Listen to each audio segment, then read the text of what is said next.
The old Honda Civic wasn't the kind of car you'd expect a billionaire to drive. But that was exactly the point. David Thompson pulled into the gravel parking lot of Rosie's Diner, the engine making a sound that reminded him of his first car back in college. He'd rented this beat-up thing on purpose. No one would look twice at a guy in jeans and a faded t-shirt driving something that looked like it belonged to a college student. The neon sign above the diner flickered between open and ope, casting a pink glow over the nearly empty parking lot. It was past 9 in the evening, and most normal people were probably at home watching TV or getting ready for bed. But David wasn't most people, and lately he wasn't sure what normal even meant anymore.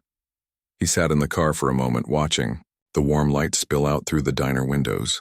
Inside, he could see a few customers scattered across the red vinyl booths, and a waitress moving between the tables with practiced ease. This wasn't his world. His world was boardrooms with million-dollar views, private jets, and restaurants where you needed a reservation 3 months in advance. But right now that world felt like it was crushing him. The scandal had hit the newspapers just 2 weeks ago. Tech giant accused of stealing competitors' ideas, the headline screamed. Even though his lawyers assured him the case would be thrown out, even though he knew he hadn't done anything wrong, the damage was done. His reputation was torn apart in just 48 hours. Social media was brutal. Former friends stopped returning his calls. Even his own board members were giving him the cold shoulder. That's when he decided to disappear for a while. No private security, no personal assistant, no driver. Just him, a rental car, and the open road. He'd been driving for 3 days now, staying in cheap motels and eating at places that didn't require reservations. It was the first time in years he'd felt like he could actually breathe. The bell above the diner door chimed as David walked, and the smell hit him immediately. Coffee, bacon grease, and something sweet that might have been apple pie. It was nothing like the fancy restaurants he usually ate at, but somehow it made his stomach growl. A few customers looked up briefly, then went back to their conversations. Nobody recognized him. Nobody cared who he was. It was perfect. "Sit anywhere you like, honey," called out the waitress from behind the counter. She was probably in her early 30s with brown hair pulled back in a ponytail and tired eyes that still managed to be kind. Her name tag said Lisa, and she moved like someone who'd been doing this job for a long time. David slid into a corner booth, grateful for the privacy. The red vinyl was cracked in places, held together with silver tape, but it was clean. Everything in the diner was old but well-maintained, like someone really cared about keeping the place nice even if they couldn't afford to replace everything. Lisa appeared at his table within minutes, coffee pot in one hand and a menu in the other. "Coffee?" she asked, already turning over his cup. "Please," David said, and meant it. He'd been surviving on gas station coffee for 3 days, and the smell of the real stuff was like heaven. Lisa poured the coffee and set down the menu. "Kitchen's still open for another hour if you want something to eat. The meatloaf is pretty good tonight, and we've got fresh apple pie." David looked up at her and noticed something he hadn't seen in months, someone looking at him without any agenda. She wasn't trying to impress him, wasn't nervous about saying the wrong thing, wasn't calculating what she could get from him. She was just being nice because that's who she was. "The meatloaf sounds perfect," he said. As Lisa walked away, David found himself watching her work. She refilled coffee cups without being asked, remembered how customers liked their eggs, and somehow managed to keep track of 6 different orders without writing anything down. When an elderly man at the counter dropped his fork, she was there, with a clean one before he even had to ask. She made it look effortless, but David could see the exhaustion around her eyes. His phone buzzed. Another text from his lawyer, probably about the lawsuit. David turned the phone face down on the table. For just one night, he wanted to be a regular guy eating dinner at a small-town diner. He wanted to remember what it felt like when his biggest worry was whether he had enough money for gas, not whether his company's stock price would recover from the latest scandal. Lisa returned with his food. A thick slice of meatloaf, mashed potatoes, and green beans that actually looked like they'd come from real vegetables instead of a can. "How's everything?" she asked, genuinely interested in the answer. "Better than I expected," David said and realized he wasn't just talking about the food. "You've been working here long?" 3 years, Lisa said, wiping down the table next to his even though it was already clean. "It's good work. Regular hours. Nice people. My daughter likes that I'm home in the evenings to help with her homework." There was something in the way she said it that made David look closer. Lisa was smiling, but he could see the worry lines around her eyes, the way her shoulders carried tension like she was always braced for bad news. He recognized that look. He'd seen it on his mother's face years ago, when his father lost his job and they weren't sure how they'd pay the rent. "She in school?" David asked, surprised at himself for being curious about a stranger's life. "Second grade," Lisa said, and her whole face lit up. "Smart as a whip, always asking questions about everything. Wants to be a doctor when she grows up." Her smile faltered just slightly. "She's having some health problems right now, but she's tough. Tougher than me, probably."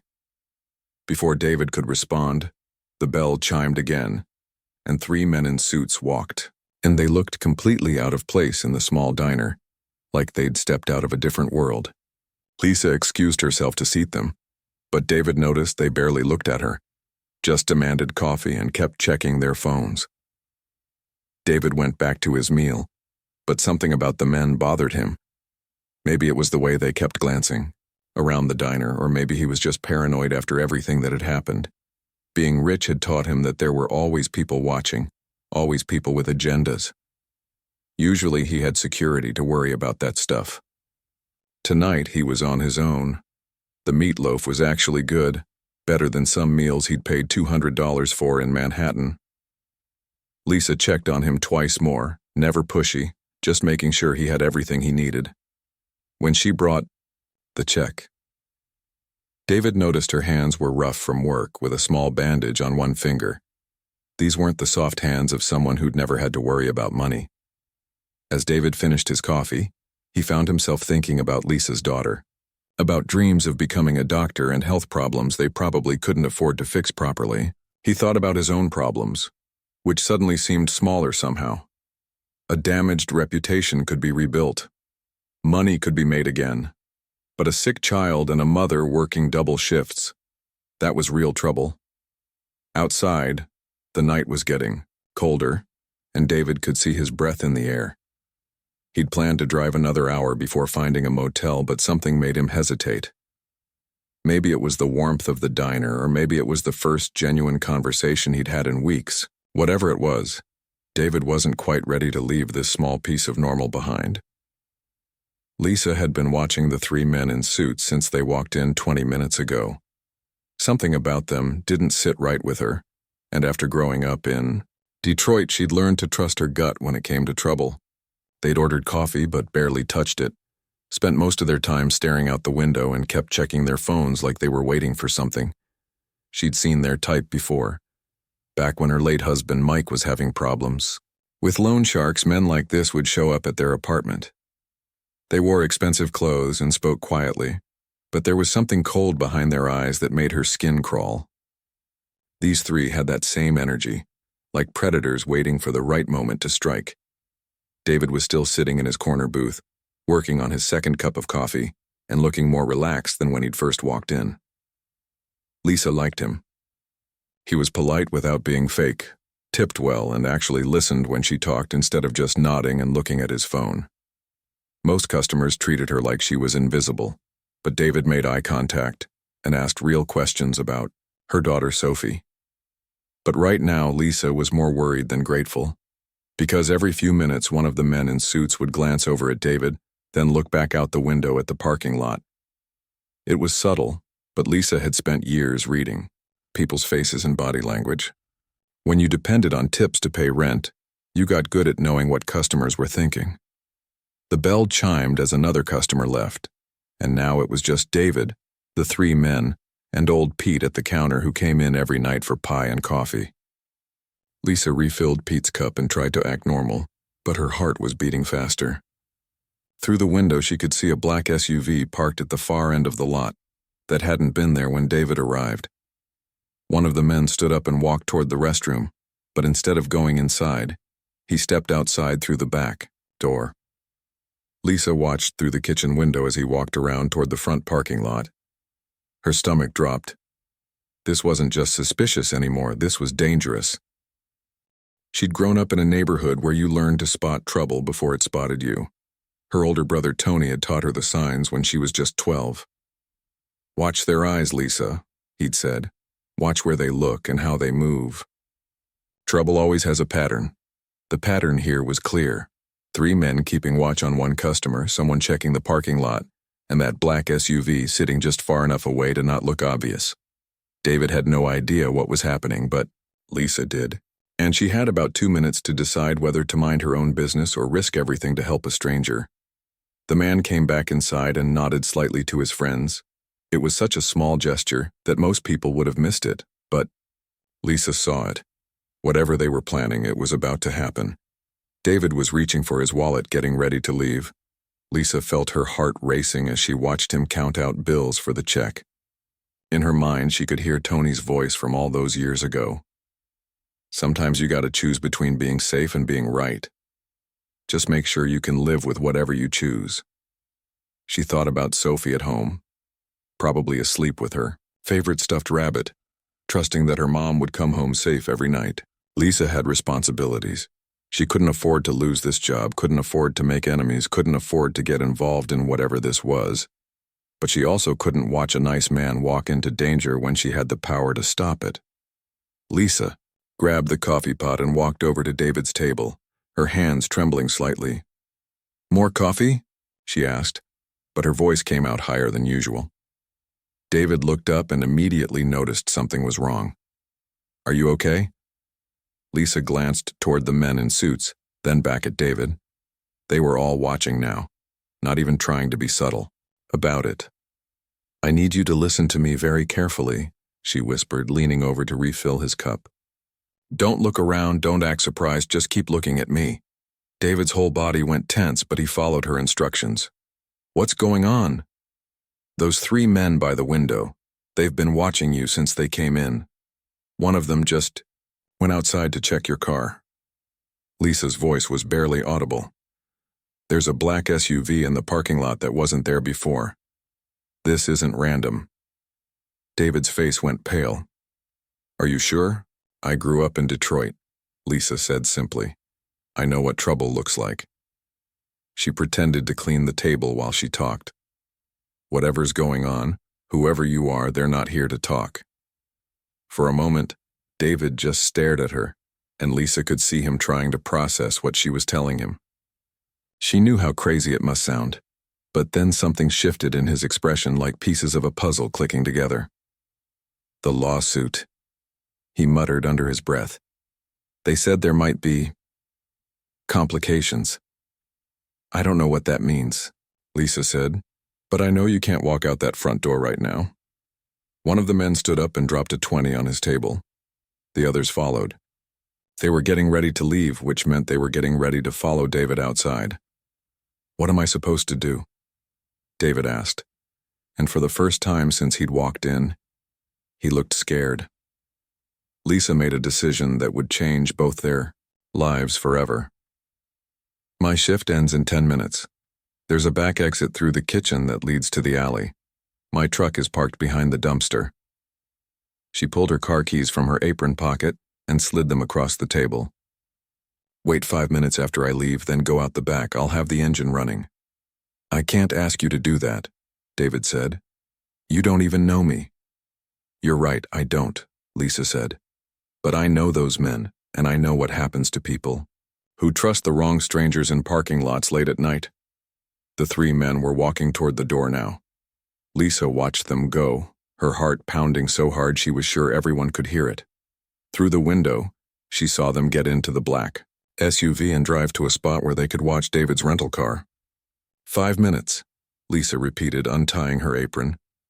"And if you're some kind of criminal, I'm going to be really angry with myself." David looked at her like she was an angel. "Why are you doing this?" Lisa thought about Sophie, about the medical, bills piling up on her kitchen table, about all the times strangers had walked past when she needed help. "Because somebody should," she said simply. She walked toward the back of the diner, every step feeling like she was crossing a bridge she couldn't uncross. Old Pete was still eating his pie, completely unaware that anything unusual had happened. The night cook barely looked up as Lisa grabbed her purse from the employee locker.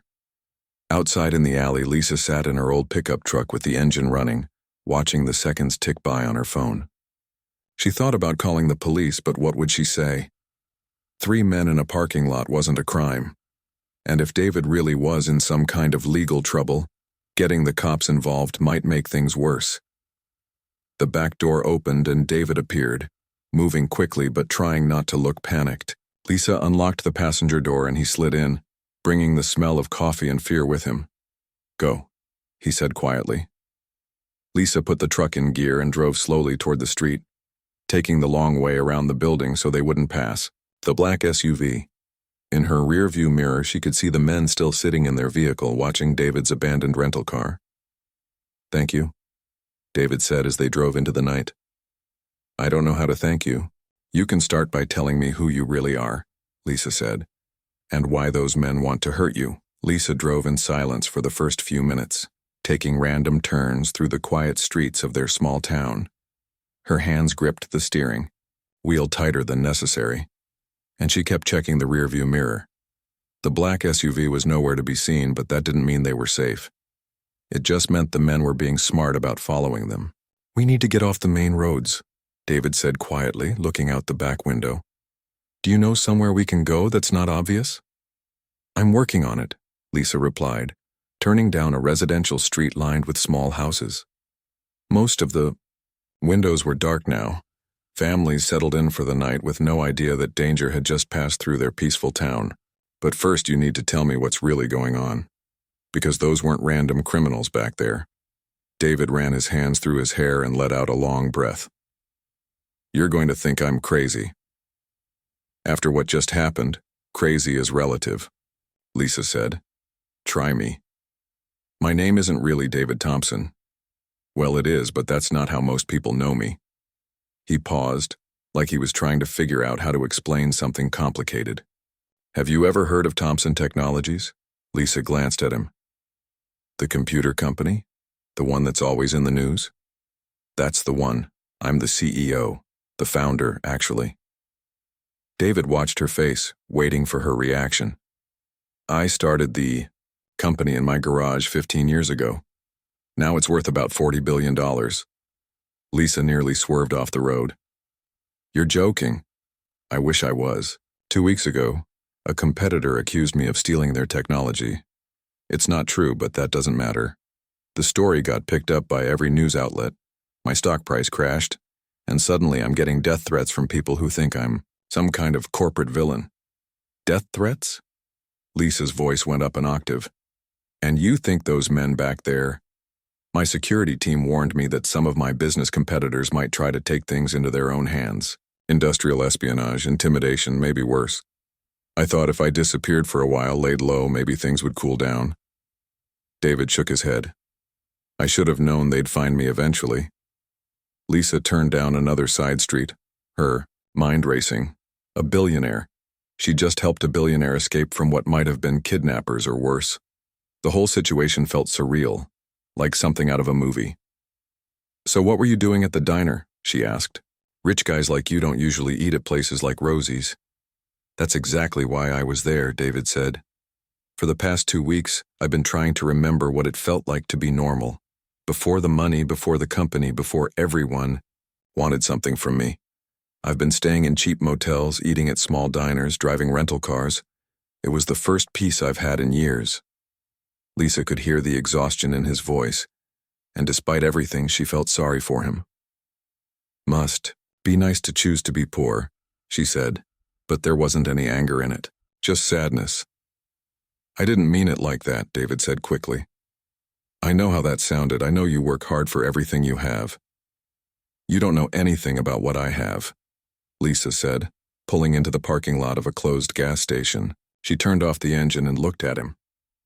"You want to know what normal really looks like? Normal is working 2 jobs and still not having enough money to pay your kids' medical bills. Normal is lying awake at night wondering if your daughter's cough is just a cold or something worse. Normal is choosing between buying groceries and buying her medicine. David was quiet for a long moment. Your daughter, Sophie? What's wrong with her? She has a heart condition, Lisa said, and her voice softened when she talked about her daughter. She was born with it. The doctors say she'll need surgery eventually, maybe more than one. But good heart surgeons cost money we don't have, and insurance only covers so much. What about her father? Can he help? Lisa laughed, but there was no humor in it. Mike died 3 years ago. Army convoy hit an IED in Afghanistan. He was supposed to come home the next month. She wiped her eyes with the back of her hand. The military gives you some benefits when your husband dies serving his country, but not enough, not nearly enough. David stared at her, and Lisa could see something changing in his expression. Not pity. She hated pity. Something else. Respect, maybe. That's why you recognize trouble back at the diner, he said. You've seen it before. Mike had gambling problems before he enlisted, Lisa admitted.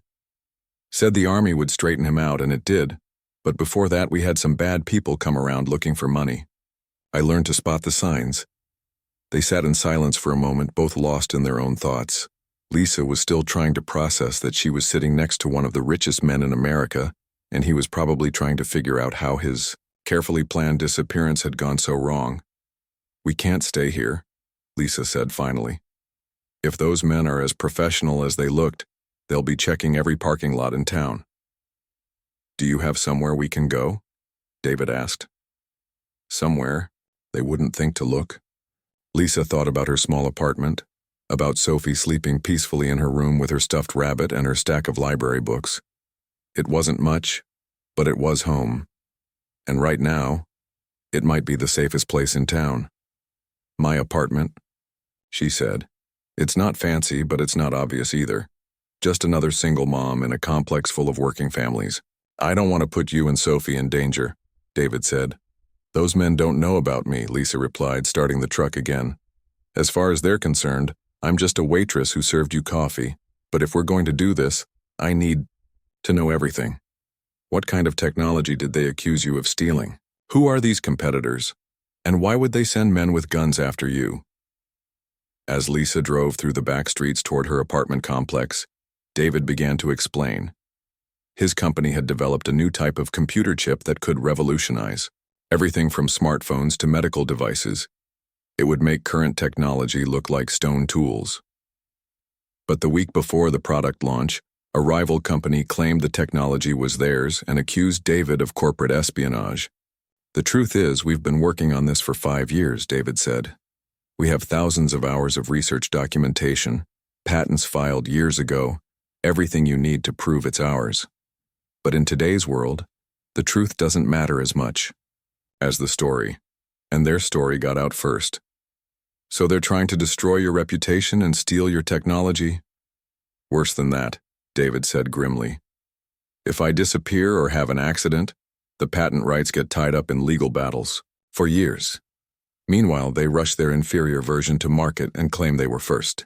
Lisa pulled into her apartment complex, a collection of 2-story buildings that had seen better days but were still clean and safe.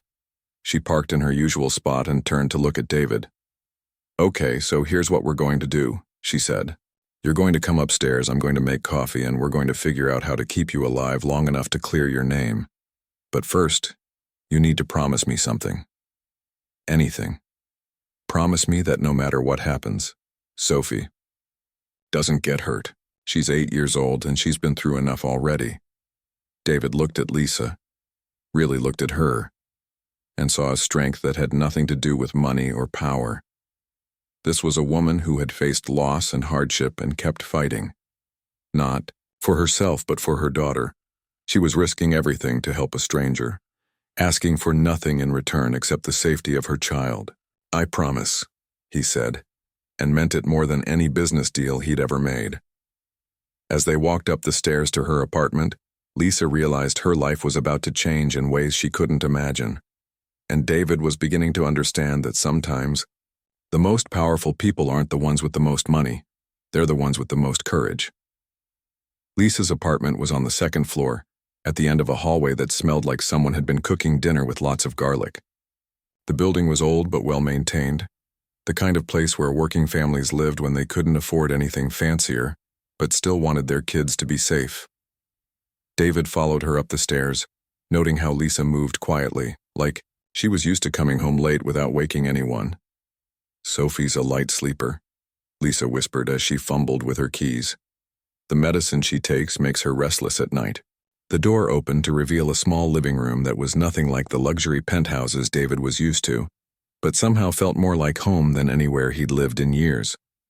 The furniture was secondhand but clean, with throw pillows that looked handmade and a coffee table covered with library books and coloring pages. Children's artwork was taped to the refrigerator, and a small TV sat on a wooden stand that had seen better days. But what struck David most was how everything had a purpose. Nothing was there just for show. The couch had a folded blanket because someone actually used it. The bookshelf was packed with well-read paperbacks and children's stories. A basket near the door held winter coats that had been mended instead of replaced. This wasn't poverty. This was a life carefully managed by someone who made every dollar count. "Make yourself comfortable," Lisa whispered, hanging her keys on a small hook by the door. "I'm going to check on Sophie and then make us some coffee. We need to figure out what to do next." David sat on the couch and looked around more carefully. On the side table was a framed photo of Lisa in a wedding dress, standing next to a young man in military uniform. They both looked so young, so happy, like they believed their whole lives stretched out ahead of them full of possibilities. Next to it was a more recent photo of Lisa with a little girl who had Lisa's eyes and her father's smile. From down the hallway, he could hear Lisa's soft voice. "Hey, sweetheart. Mommy's home. How are you feeling?" A small, sleepy voice answered. "My chest feels funny, Mommy. Like there's a butterfly in there trying to get out." David heard Lisa's sharp intake of breath, followed by her gentle response. "Let me feel your forehead, baby. Have you been taking your medicine like we talked about?" "Yes, Mommy. I put the stickers on the chart like you showed me. That's my good girl. Try to go back to sleep, okay? I'll be right in the living room if you need me." Lisa appeared a few minutes later, looking more worried than she had even back at the diner. She went straight to the small kitchen and started making coffee with automatic movements like her hands knew what to do while her mind was elsewhere. "Is she okay?" David asked quietly. "She's having what the doctor calls episodes," Lisa said, measuring coffee into an old percolator. "Her heart skips beats sometimes, makes her feel dizzy. The medicine helps, but..." She trailed off, staring at the coffee pot like it might have answers. "But what?" "But the doctor says it's getting worse. She needs surgery soon, maybe in the next 6 months. There's a specialist in Chicago who's supposed to be the best, but he doesn't take our insurance. The surgery would cost more money than I make in 3 years. David watched Lisa move around her tiny kitchen, opening cabinets that barely held enough dishes for 2 people, using a coffee pot that probably came from a thrift store. Everything about her life was about making do, stretching resources, choosing between things that other people took for granted. "What will you do?" he asked. Lisa was quiet for a long moment. "I don't know. I've been picking up extra shifts, trying to save money. There's a fundraising website where you can ask people to donate for medical expenses, but..." She shrugged. "There are thousands of people asking for help. What makes Sophie more special than anyone else's sick kid?"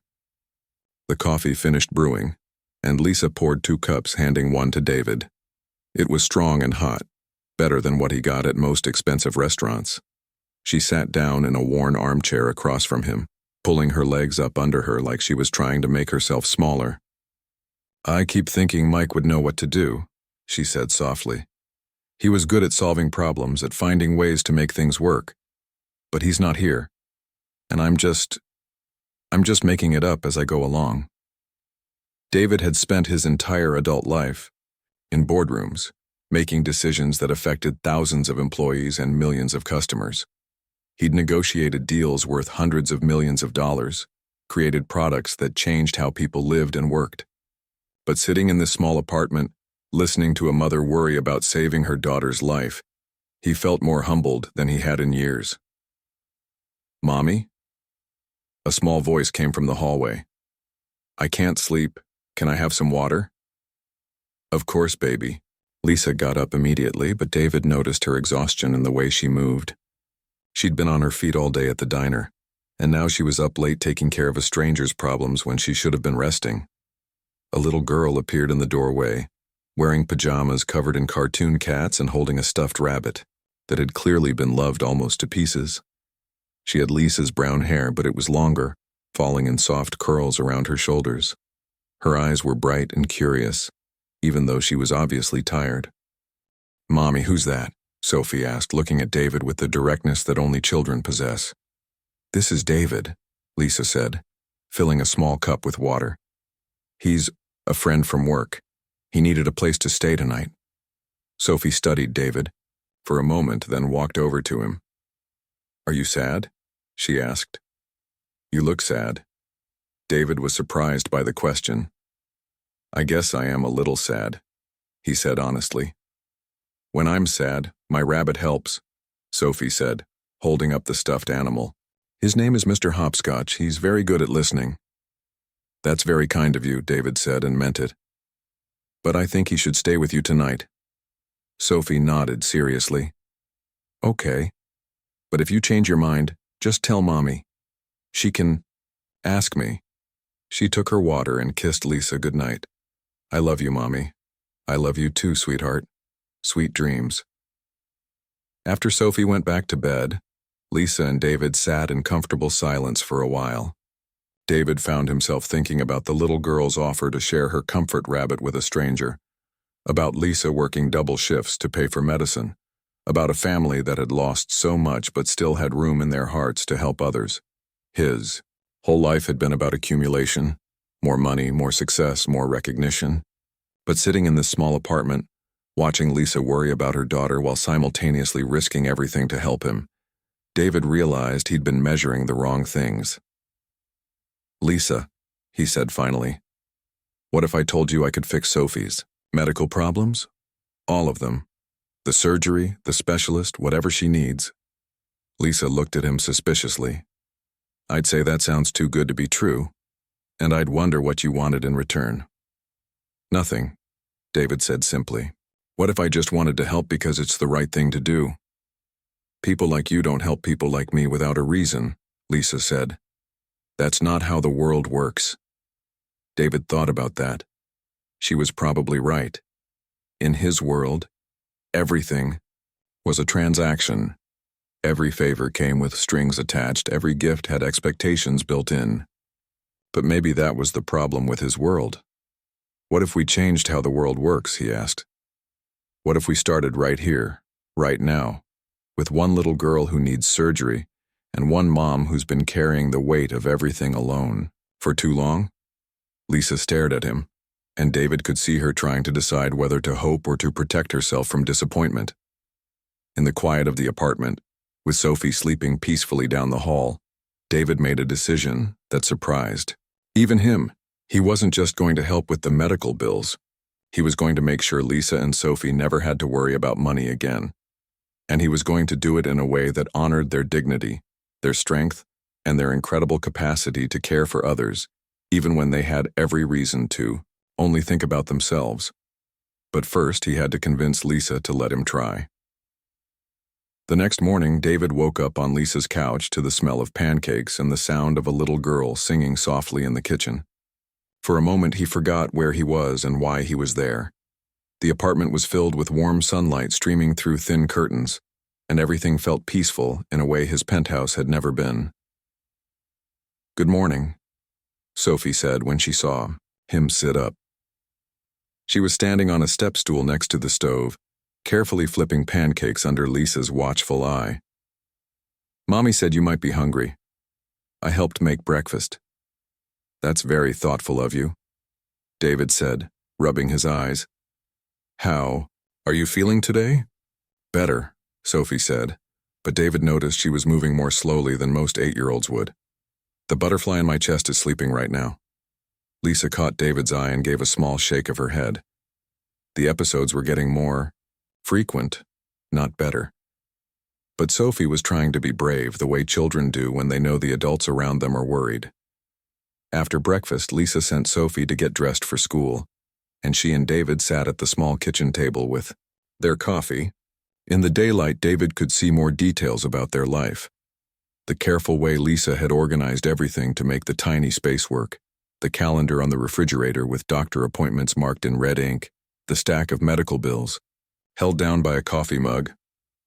"I've been thinking about what you said last night," Lisa said quietly, "about helping with Sophie's surgery. I appreciate the offer, I really do, but I can't take charity from someone I barely know." "What if it wasn't charity?" David asked. "What if it was something else entirely?" Before Lisa could answer, there was a knock at the door. Both of them froze. It was barely 7 in the morning, too early for normal visitors. "Stay here," Lisa whispered, moving to look out the peephole. She relaxed immediately. "It's Mrs. Chen from downstairs. She probably smelled the pancakes." Lisa opened the door to reveal an elderly Asian woman holding a covered dish. "Good morning, dear. I made too much congee again. I thought you and Sophie might like some." This was clearly a regular routine. Mrs. Chen often cooked too much. Lisa probably often shared whatever she was making, and the small community of neighbors took care of each other in quiet ways. David watched the exchange with growing understanding. After Mrs. Chen left, David looked at Lisa with new eyes. "How many people in this building are struggling like you are?" he asked. "Most of them," Lisa said simply. "Mrs. Chen's husband needs diabetes medication they can barely afford. The young couple upstairs just had a baby, and they're behind on rent because she can't go back to work yet. The single dad in 2B works 3 jobs and still can't save money for his son's college fund." She shrugged. "We all do what we can to help each other." That's when David's idea began to take real shape. Not just helping one family, but understanding what real community looked like. These people didn't have much money, but they had something his wealthy friends had never shown him. They genuinely cared about each other's well-being. "Lisa," he said slowly, "what if I told you I wanted to move my company's headquarters here, to this town?" Lisa stared at him. "That's crazy. Why would you do that?" "Because yesterday a waitress I'd never met risked her job and her safety to help a stranger. Because last night a little girl offered to share her comfort toy with someone who was sad. Because this morning a neighbor brought food just in case someone might be hungry." David leaned forward. "In my world, people help each other because they want something in return. Here you help each other because it's just what you do." Sophie came running into the kitchen, backpack on and ready for school. "Mommy, I can't find my inhaler." Lisa's face went pale. "It should be in your backpack pocket, sweetheart." They searched everywhere. The backpack, Sophie's room, the kitchen counters. Finally, Lisa found it under the couch cushions. "You must have dropped it last night when you came out for water," she said. But David could see the worry in her eyes. Sophie needed that inhaler close by at all times. After Lisa left to walk Sophie to school, David sat alone in the apartment and made some phone calls. By the time Lisa returned, he had a plan that was bigger and more complicated than anything he'd ever attempted in business. "Sit down," he said when she walked through the door. "I need to tell you what's really going to happen." Lisa sat, looking suspicious. "This better not be some crazy scheme to make me feel better about taking your money." "It's not about money," David said. "Well, it is, but not the way you think. I want to offer you a job." "Doing what?" "I'm a waitress with a high school education." "Managing the Thompson Foundation," David said. "It's a new charity I'm starting focused on helping military families and children with medical needs. The headquarters will be right here in town. Starting salary is $100,000 a year, plus full medical benefits for you and Sophie." Lisa's mouth fell open. "You can't be serious." "I'm completely serious." "But that's just the beginning." David pulled out his phone and showed her some notes he'd been making. "I'm also moving Thompson Technologies' customer service division here. That's 400 permanent jobs, good jobs with benefits. I'm partnering with the community college to create a technology training program, and I'm investing $10 million in small business loans for local entrepreneurs." "This is insane," Lisa whispered. You can't just change an entire town because one person helped you." "Why not?" David asked. I've got more money than I could spend in 10 lifetimes. I could buy another yacht or another mansion, but what's the point? Yesterday I was ready to give up because I thought everyone was just out to get what they could from me. Then I met someone who risked everything for a stranger and asked for nothing in return. Lisa was crying now, but trying to hide it. What? About your legal troubles? Those men who were after you?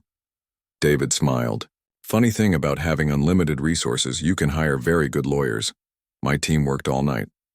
We found evidence that my competitors hired those men to intimidate me, and now they're the ones facing criminal charges. The truth about the stolen technology is coming out, and my company's stock price is recovering, so you don't need to hide anymore. No, but I don't want to go back to my old life either. I like it better here. David looked around the small apartment. This is the first place I've felt at home in years.